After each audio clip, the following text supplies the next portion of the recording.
ha 2000 anni di storia alle spalle, ma solo da un secolo è arrivata in Occidente. La medicina tradizionale cinese, e soprattutto una sua antica tecnica di cura, l'agopuntura, è molto radicata nel nostro paese.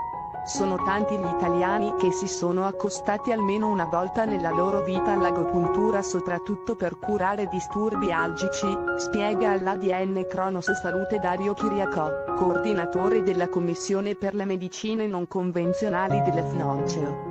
Secondo un recente rapporto Istat, sono quasi 5 milioni gli italiani che hanno scelto una terapia non convenzionale e possiamo stimare che il 20% ha optato per l'agopuntura, aggiunge Chiriaco.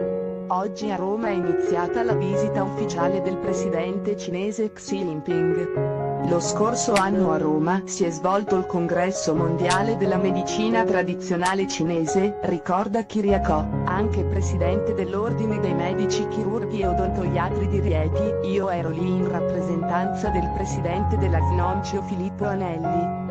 È stato un evento molto interessante, ma devo anche dire che ci saranno stati al massimo 10 medici italiani.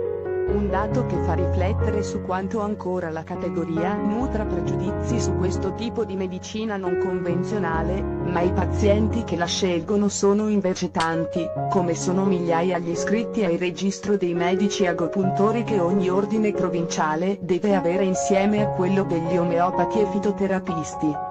La medicina tradizionale cinese comprende più di un aspetto, prosegue Chiriaco. C'è la farmacopea cinese e, appunto, l'agopuntura. Di questi due grandi mondi in Italia si utilizza in maniera molto consistente l'agopuntura, mentre l'omeopatia è condivisa e contrastata a seconda di chi è a favore o contrario perché prevede l'uso di farmaci. L'agopuntura è abbastanza condivisa e tollerata. I trattamenti della medicina cinese, tra cui l'agopuntura, si basano sui principi di Yin e Yang che governano l'equilibrio e l'energia.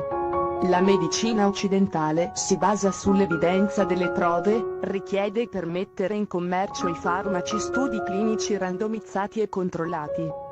Nel 1979 l'OMS ha riconosciuto l'agopuntura clinicamente utile per trattare i disturbi respiratori, sinusiti, raffreddori, asma bronchiale, mal di denti, gengiviti, problemi gastrointestinali, acidità, gastrite, ulcera, stipsi, colite, cefalea, nevralgia, sciatica, mal di schiena, contro le dipendenze patologiche, fumo, droghe, disordini alimentari, e per combattere mal di schiena e il mal di testa. Il mondo della medicina cinese da anni si è aperto all'Occidente e anche l'Italia ha costruito ponti scientifici e collaborazioni con ospedali e università. A luglio scorso il Ministero della Salute ha posto le basi per il rinnovo della cooperazione bilaterale Italia-Cina. Tra i vari punti la gestione e il controllo delle malattie croniche e infettive, il management ospedaliero, la formazione continua del personale medico, medici di medicina generale e specialisti.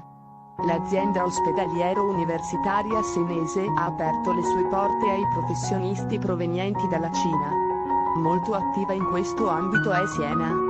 Lo scorso anno 40 presidenti di importanti ospedali cinesi sono stati ospitati a Siena per 2 giorni di lavori nell'ambito di un progetto di cooperazione